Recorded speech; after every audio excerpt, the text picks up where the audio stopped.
services of helicopters will not be suspended despite Luma crash.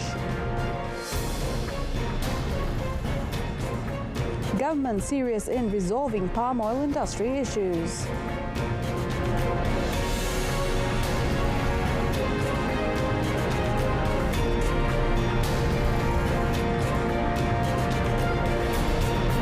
Malaysia Madani, I am Olivia Nicholas and you're watching Malaysia Tonight. The government has no plans to temporarily suspend the services of Fennec and Home helicopters following the crash on Tuesday morning at the Royal Malaysian Navy base in Luma, Perak, which killed 10 officers and personnel. Defence Minister Dato Sri Muhammad Khalid Nordin said the investigation into the incident is ongoing and the wreckage of the two aircraft, including the black box, had already been removed from the scene of the incident on Thursday. Ia akan dapat kerjasama daripada tentera udara dan juga pakar-pakar daripada lain. Mungkin termasuklah daripada pembuat helikopter dan sebagainya. Bila ada keperluan, nanti saya percaya jawatankuasa itu akan dapatkan. Dato Sri Muhammad Khalid said this when asked if there was a need to suspend the services of both types of helicopters following the crash. The Kuala Kubu Baharu by-election will see a four-cornered fight between Pakatan Harapan PH, Perikatan Nasional PN, Parti Rakyat Malaysia PRM and an independent candidate. The matter was announced by returning officer Yohanas Auri Kamarudin at the Hulu Selangor District Multipurpose Hall and Sports Complex this morning. Former Press Secretary to the Minister of Housing and Local Government, Pang Sok Tau, who is representing PH, is challenged by Bersatu Hulu Selangor, Acting Head Khairul Azari Saud, representing PN, Hafiza Zainuddin, PRM, and Nyao Ke Zin, Independent.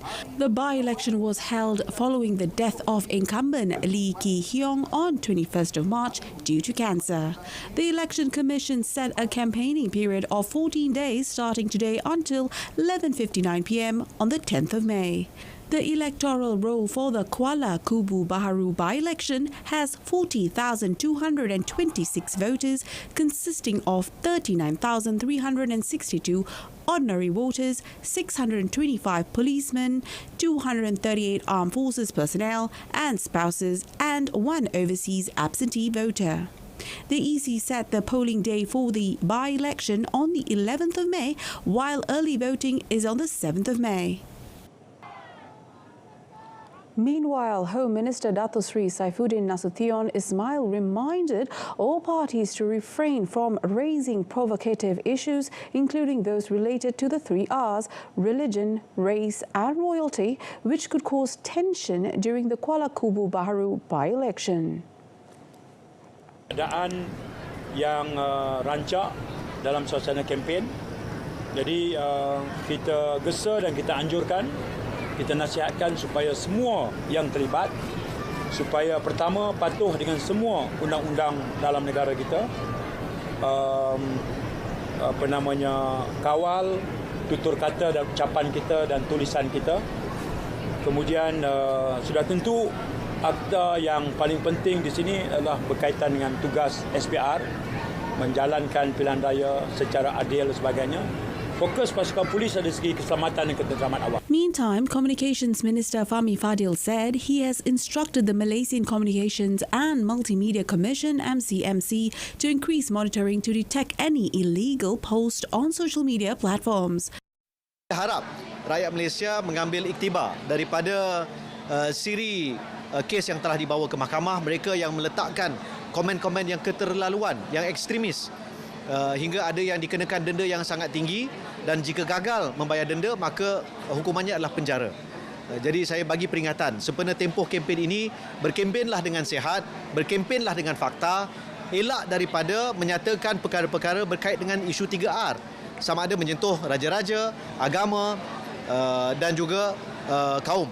He said if it happens, MCMC will immediately call those involved, and it will not only be those who upload related content, but also those who put in outrageous comments.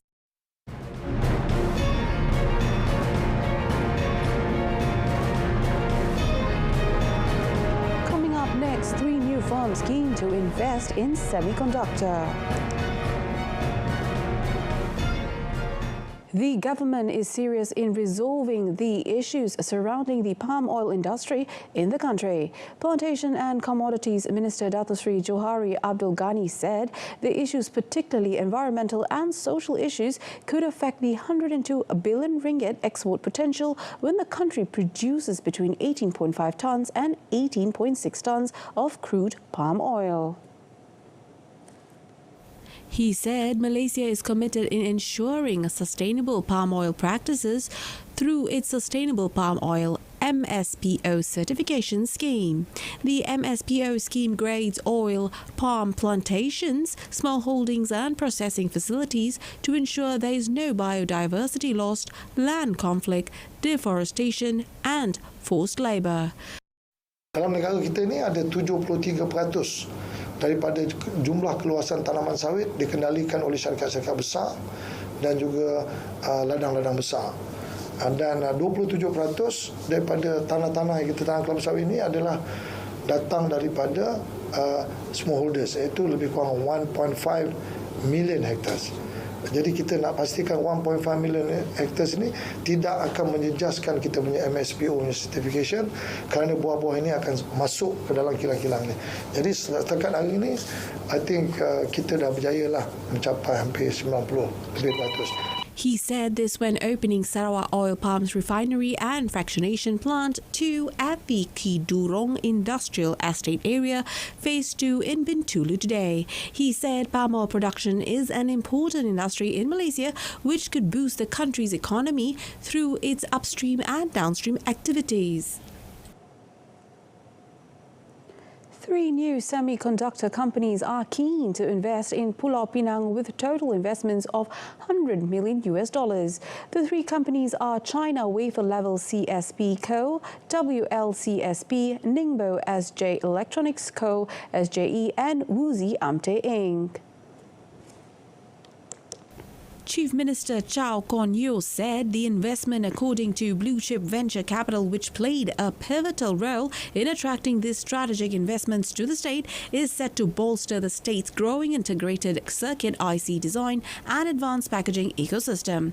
Met by reporters today, Chow noted that signing of the Memoranda of Understanding with the semiconductor companies during KL20 Summit last week had laid the groundwork for this intention. Malaysia mempunyai banyak kelebihan khususnya dalam semiconductor, dan kalau kata semiconductor di Malaysia maka tak lain tak bukan adalah Silicon Valley of the East, negeri Pulau Pinang.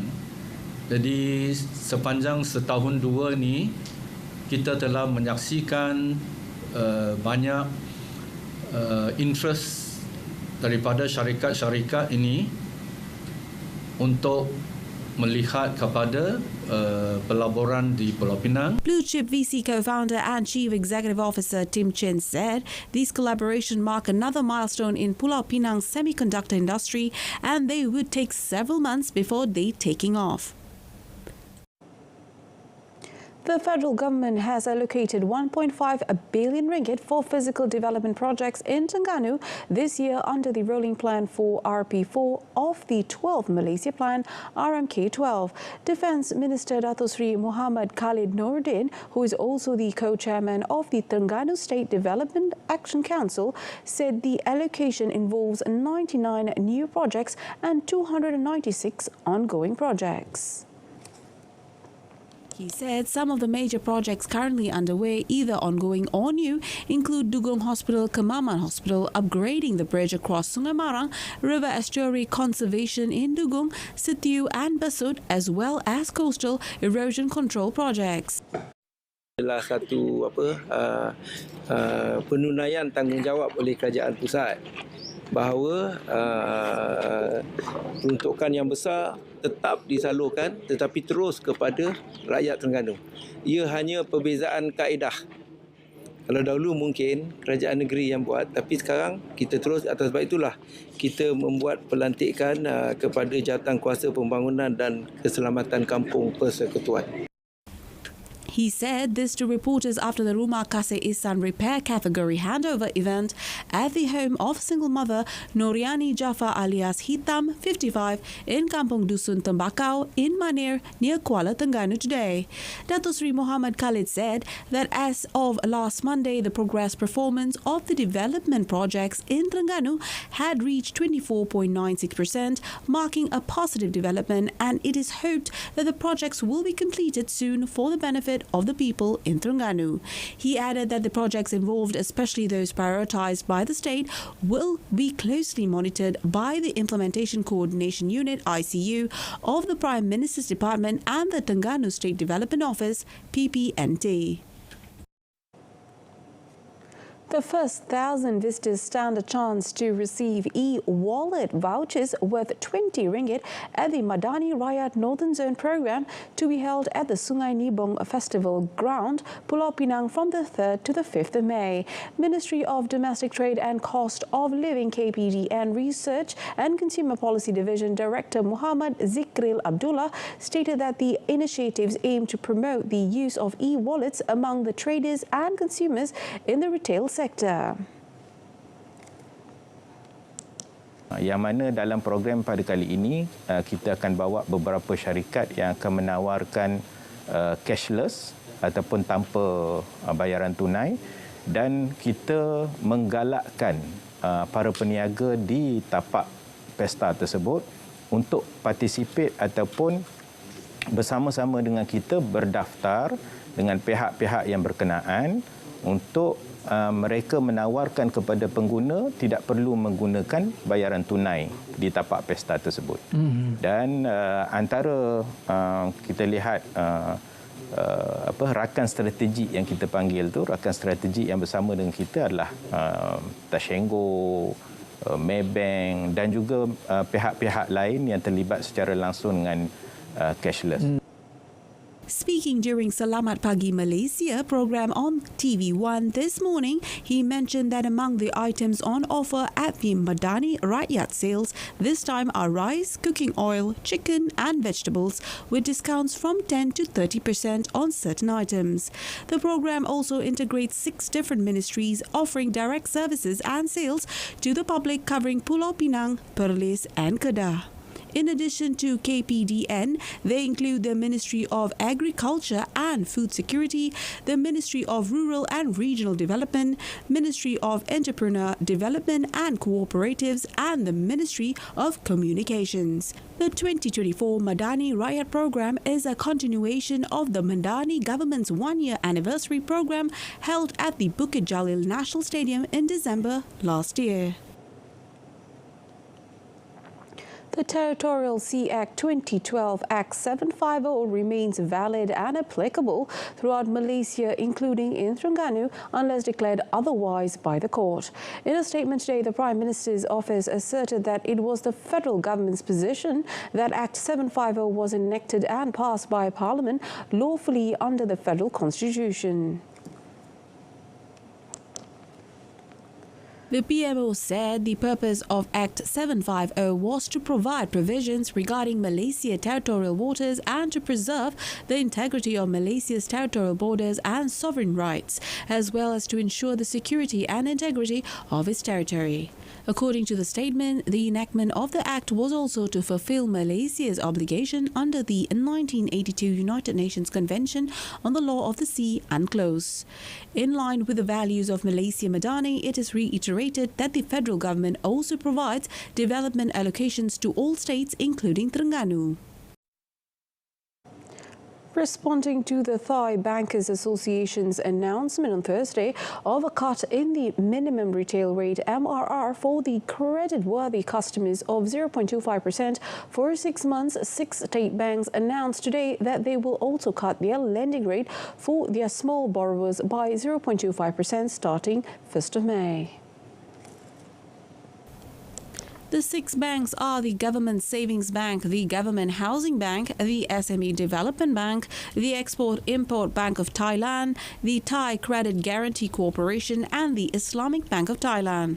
According to the Export-Import Bank, Exim Bank, its prime rate will be reduced from 6.60% to 6.35%. Exim Bank President Rakvora Kit Poka Thorn said the latest lending rate cut is on top of the 0.15% cut on the 18th of April, adding that overall the bank will have reduced its lending rate by 0.40%.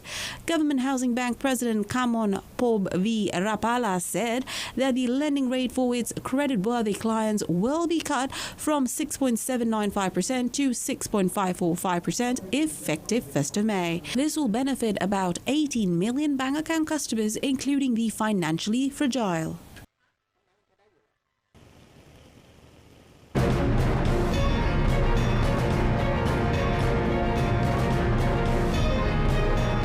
Still ahead, thousands rally in Sydney to demand gender violence justice.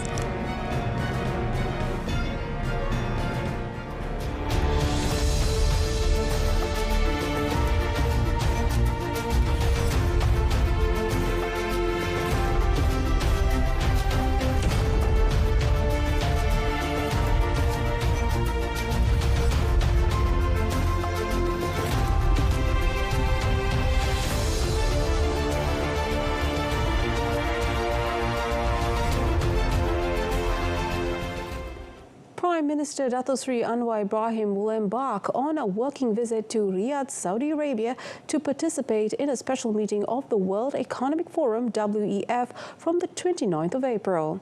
In a statement, the Foreign Ministry said Dato Sri Anwar was attending the meeting at the invitation of the Crown Prince of Saudi Arabia, Mohammed bin Salman, who is also the kingdom's Prime Minister. The special meeting themed Global Collaboration, Growth and Energy for Development will be attended by heads of state and government as well as business leaders. Discussions will cover topics such as sustainable development, energy security, trade and investment and current geopolitical issues. The WEF program includes a joint regional strategy dialogue on ASEAN Gulf Cooperation Council, GCC, in view of Malaysia's chairmanship of ASEAN in 2025, during which Dato Sri Anwar is expected to deliver the opening remarks. Another key highlight of the working visit is country strategy dialogue, in which Dato Sri Anwar will engage with prominent business leaders to explore economic opportunities in Malaysia. Thousands attended rallies in Sydney and other Australian cities urging tougher laws on gender-based violence spurred by a wave of violence against women. The rallies also followed a mass stabbing in Sydney Bondi suburb this month that's killed 6 people, including 5 women.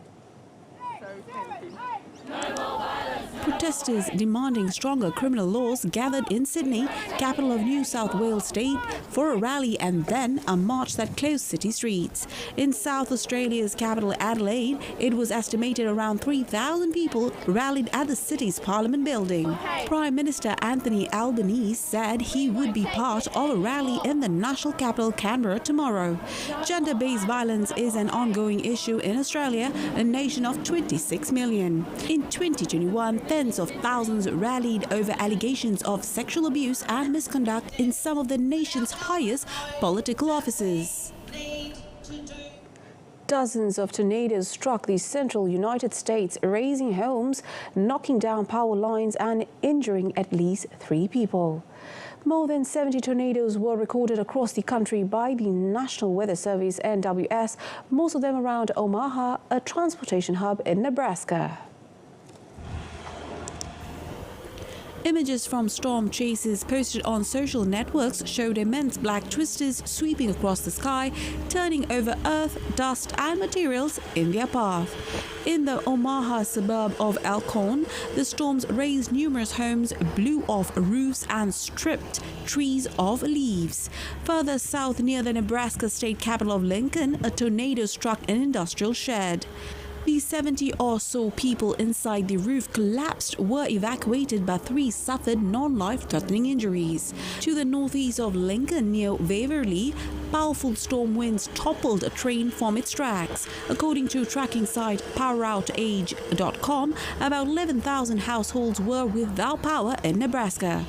The NWS warned that powerful storms would continue Saturday in the Central Plains, extending as far south as Texas.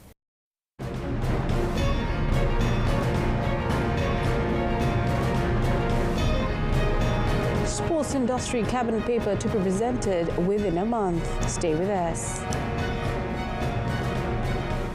The cabinet paper regarding efforts to establish the sports industry sector is expected to be presented to the cabinet within a month. Youth and Sports Minister Hannah Yeoh said the cabinet paper aimed at establishing the sector under the Ministry of Youth and Sports was crucial for expanding the scope of the sports industry in the country and not just focus on training or athletes. According to her, the scope includes sports medicine, supplements, insurance, gym operators and sports facilities, organising sports activities and conferences and various other sports-related activities that have the potential to increase the country's income. And all these years, the data collected is always on retail value that comes in through sports. But now we are talking to Dawson to look at a satellite account for sports industry. And that's why we need to wujudkan the sektor industri sukan within Kementerian Belia dan Sukan so that when we collect data, it is more wholesome. I hope that KBS will no longer be seen as a small ministry just looking after athletes or belia, because there's an industry there. Yeah, and with the industry, then we should have more access to tax funds. She said this during a press conference after the opening of the 18th Asian Federation of Sports Medicine Congress and the 8th National Sports Institute Sports Medicine and Sports Science Conference, officiated by the Prime Minister's wife, Dato Sri Dr. Wan Aziza Wan Ismail. Hannah said that the establishment of the sports industry sector was also expected to enable the government to allocate more specific funds for the ministry, particularly in the fields of sports medicine and sports science, which were currently mainly allocated to the Ministry of Health. Malaysia edged closer to the quarterfinals of the Thomas Cup 2024 after they got off to a flying start in their Group D campaign with a massive 5-0 win over Hong Kong at the Chengdu High Tech Zone Sports Centre in China today. Professional men's single shuttler Lee Zijia got the ball rolling for Malaysia as he managed to survive a tight contest in the earlier stage of the first match against world number 15 Lee Cheok Yew to deliver the first point for the country. The 2022 men's doubles world champions Aaron Chia So Woi Yek put Malaysia in the driving seat as they scored the second point with a fine display to ease past Law Cheok Him Yong Shing Choi in just 27 minutes. Second singles Leong Jun Hao delivered Malaysia's third point, upsetting Angus Ng Ka Long in their first ever encounter that lasted 61 minutes. Though Malaysia already secured victory, it did not stop Badminton Asia Championships BAC 2024 men's doubles runner-up Go Zi Fei Nur Izzuddin Rumsani from maintaining a clean record against Hong Kong in the fourth match before debutant Justin Ho rose to the occasion and wrapped up the tie for Malaysia. Al-Shabaab earned an upset win away to defending champions Al-Ittihad in Jeddah on Friday to move up to 9th in the Saudi Pro League. The victory saw them climb to 9th spot in the table, having garnered 38 points from 29 games. Al-Ittihad, meanwhile, are 5th with 50 points. Former Atletico Madrid Yannick Carrasco provided the assist for Senegalese international Habib Diallo to open the scoring just after the break. The hosts drew level, however, just 10 minutes later with Morocco's Abderrazak Hamdallah netting his 19th goal of the league campaign. Brazilian forward Carlos, however, restored the visitors' lead in the 82nd minute. Al Hilal Leone Musa Faz Al Juwair put the finishing touch on a clinical Al-Shabaab counter-attack from an Al-Ittihad corner late in stoppage time to ensure all 3 points would be going back to Riyadh. The result sees Marcelo Gallardo's men miss the chance to close the gap on cross-city rivals Al-Ahli and instead slip down into 5th in the standings behind Al-Tawun.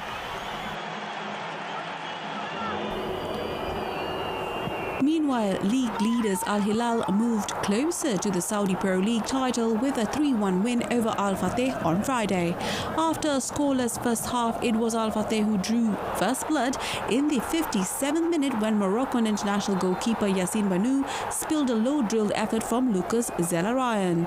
But Al Hilal were quick to equalise just a minute later with a low header from Brazilian forward Michael. A Ruben Neves penalty put Al Hilal on top, and Ali Al-Boulahi added a third late in stoppage time to seal a 21st straight league victory for the host. The Riyadh side now have 80 points from 28 matches, 12 clear of Cristiano Ronaldo's Al Nassr. Local favourite Carlos Alcaraz got off to a good start at the Madrid Open on Friday as he looks to win a 3rd consecutive title in the Spanish capital. The Spaniard opened his title defence campaign with a 6-2, 6-1 win over Alexander Shevchenko of Kazakhstan. Two-time Grand Slam winner Alcaraz quickly dispelled any doubts after his time out by flying out of the blocks in the first set with a break. The 20-year-old Spaniard was as exciting as ever, frequently on the attack, and secured a second break in the 5th game for a 4-1 lead. Indian Wales winner Alcaraz hit the net with a drop shot to let the Kazakhstani back in, but broke again himself for a 5-2 advantage, which he served out. Alcaraz pulled off 2 second set breaks for a 3-love lead, but again allowed his 23-year-old opponent to cut the deficit before striking back with a 3rd break, which he consolidated for 5-1. 2022 and 2023 Madrid winner and 2nd seed wrapped up his victory in little over an hour with another break when Shevchenko sent a forehand long. Next up for the number 2 seed in Brazil, Thiago Seboth Wild, who got past Italy's Lorenzo Musetti 6-4, 6-4. In the women's draw, defending championship Aryna Sabalenka battled past Magda Linette 6-4, 3-6, 6-3 on Friday to reach the 3rd round. The Australian Open winner has been in poor form since then, and her Polish opponent fought well in the 2-hour 9-minute contest. Big hitter Sabalenka, ranked 2nd in the world, started well with a decisive break in the 3rd game. However, Linette forced the Belarusian to scramble in the 2nd set, breaking to love and then consolidating for a 4-1 lead. The 32-year-old Pole carved out 3 break points in the 6th game, but although she could not take them, eventually steered the match to a deciding 3rd set. 2-time Grand Slam champion Sabalenka saved 2 break points in the 1st game and another in the 7th to stay on serve. The 25-year-old then opened up a break point of her own, only her 5th of the match, converting it with a fortunate net called for a 5-3 lead. Sabalenka wrapped up her narrow victory over the world number 48 by smashing down an ace and will face Robin Montgomery in the 3rd round. That's it from us this evening. In our top stories, services of helicopters will not be suspended despite Luma crash. From the river to the sea, Palestine will be free. Thanks for watching.